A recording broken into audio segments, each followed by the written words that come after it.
to throw stones. Yeah. These sort of submissions come from. Tell you what, 1 second. Are you trying to address the gallery outside the court? that's what he's doing. 1 second.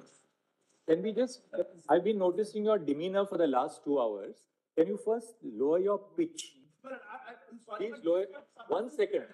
Listen to the Chief Justice. Don't raise your voice. Lower your pitch. My lord, Second, you are addressing 3 judges in front of you, not the large audience which is watching this proceedings in the video conferencing platform. 2, Mr. Sibal's statement. We can't start recording every police officer's statement here, right? Mr. Sibal is representing the state of West Bengal. We have recorded that there will be no adverse action, including punitive transfer. You said transfers. We have said, therefore, no punitive transfer shall be resorted to. Right? Therefore, नमस्कार दोस्तों, और आज आपके लिए एक जो video है वो कोलकाता आरजीकर मेडिकल कॉलेज में जो हुआ था उस पर सुप्रीम कोर्ट में आज जो सुनवाई हुई है उसके बारे में ये वीडियो है। सबसे पहले मैंने आपको सुनाने की कोशिश की कि आखिर सुप्रीम कोर्ट में अचानक से क्यों गुस्से से खड़े हो गए सीजेआई। ये वीडियो आपने देखा और इस वीडियो की कहानी समझ लीजिए कि आखिर कपिल सिब्बल दलील दे रहे थे और अचानक से क्यों खड़े होकर किस वकील पर फटकार लगाने लगे कि आप चुपचाप खामोश हो जाइए। ऐसा कुछ उन्होंने कहा कि आप चुप ही रहिए और अपनी आवाज नीचे कीजिए। आपको पूरी वीडियो में बताते हैं कि आखिर ये मामला क्या है।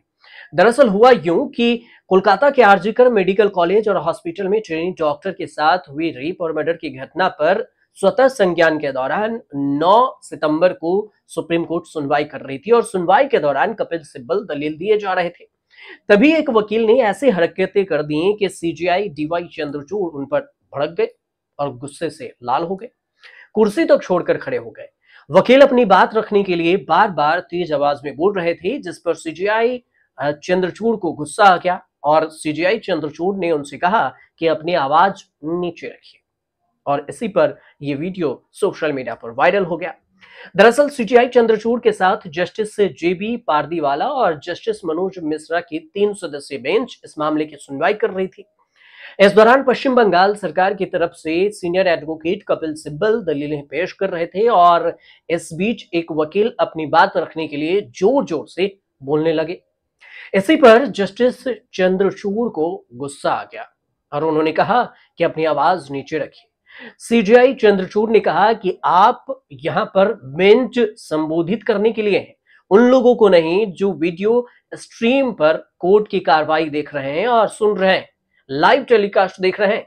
ये वीडियो कोर्ट में नेशनल टास्क फोर्स यानी एनटीएफ में बदलाव डेंटल डिपार्टमेंट से हुई डॉक्टर के शामिल को लेकर हो रही थी। इस पर सीजीआई चंद्रचूड़ ने कहा कि डेंटल एसोसिएशन की तरफ से आप ईमेल भेजिए और पिछले महीने जो सुप्रीम कोर्ट के आदेश के बाद एनटीएफ का गठन किया गया था उसमें 14 सदस्यीय टीम है। 14 सदस्य में से 11 सीनियर डॉक्टर हैं। एनटीएफ का गठन डॉक्टरों की सेफ्टी के लिए किया गया है।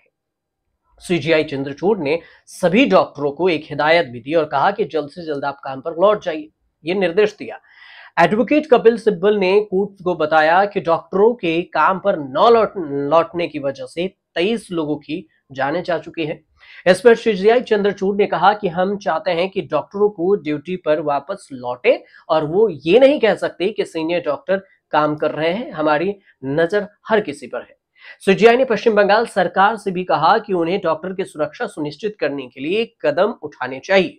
साथ ही कोर्ट ने सरकार को ड्यूटी पर नहीं लौटने वाले डॉक्टरों के खिलाफ कार्रवाई करने के आदेश भी दिए, लेकिन ये जरूर कहा कि अगर ये शाम तक 10 सितंबर के शाम तक अगर डॉक्टर लौट जाते हैं तो उन्हें एक्शन ना लिया जाए।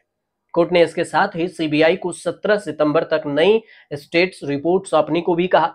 सुनवाई भी इसी दौरान होगी। कोलकाता केस की सुनवाई के दौरान सीजीआई चंद्रचूड़ ने दिलचस्प सवाल भी पूछ लिया। उन्होंने कहा कि आरजीकर मेडिकल कॉलेज की पूर्व प्राचार्य जो प्रिंसिपल है संदीप घोष के घर और अस्पताल की दूरी कितनी दूरी पर है। इस पर सिब्बल कहते हैं कि वही कुछ ज्यादा नहीं। सिब्बल चुप रहे, लेकिन सीबीआई के वकील तुषार मेहता ने कहा कि वही करीब 10 से 15 मिनट की दूरी पर है। आपको ये बता दें कि 8 और 9 अगस्त की देर रात बंगाल के आरजीकर अस्पताल में एक महिला डॉक्टर के साथ रेप और मर्डर की घटना घटित हुई थी, जिसमें मुख्य आरोपी संजय रॉय को पुलिस ने गिरफ्तार किया है और इसके बाद ये मामला हाई कोर्ट के आदेश से सीबीआई के पास है। संदीप घोष भी गिरफ्त में है और इस मामले में अब तक ईडी की एंट्री हो चुकी है, पूछताछ भी की जा रही है। मतलब ईडी, सीबीआई और बंगाल पुलिस दोनों कर रही है। बंगाल सरकार, ममता बनर्जी सरकार ने इस पर अपराजिता एक बिल भी सदन में, विधानसभा में पेश किया, जिसमें जल्द से जल्द 1 महीने के अंदर फांसी की सजा का प्रावधान बताया गया है कि अगर ऐसी कोई भी हरकतें हो तो। अब देखना दिलचस्प ये होगा कि आखिर ये जो कोलकाता वाला केस हुआ है उसमें अभी भी विरोध प्रदर्शन हो रहे हैं और डॉक्टरों की मांग है कि हमें न्याय मिले।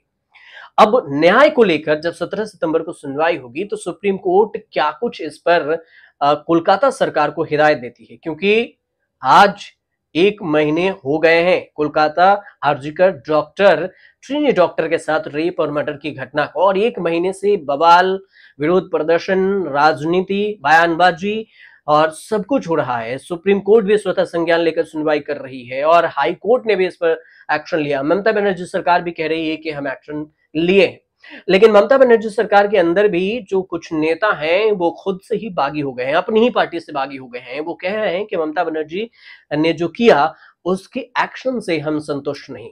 दिलचस्प मामला फंसता जा रहा है, लेकिन सबसे अहम बात तो यह है कि आखिर डॉक्टरों को न्याय सुप्रीम कोर्ट की तरफ से कब मिलेगा, क्योंकि बार बार जो मुख्य आरोपी है संजय राय, पॉलीग्राफ टेस्ट भी हुआ, उससे जो पोस्टमार्टम रिपोर्ट हुए उसमें भी उसको सबूत मिले, लेकिन बार बार संजय राय अपने बयान से पलट जाता है। कभी कहता है कि वो शामिल था इस केस में, कभी कहता है कि वो शामिल नहीं था। तो आखिर कौन कौन है इस केस में शामिल, इन तमाम चीजों पर सुप्रीम कोर्ट 17 सितंबर को फैसला सुना सकती है। आपको ये वीडियो कैसे लगे हमें जरूर बताइएगा, और अगर अच्छी लगी हो तो प्लीज इस चैनल को सब्सक्राइब कर लीजिएगा ताकि हमें हौसला मिले और हम हर खबर आप तक अपडेट करके पहुंचा सकें।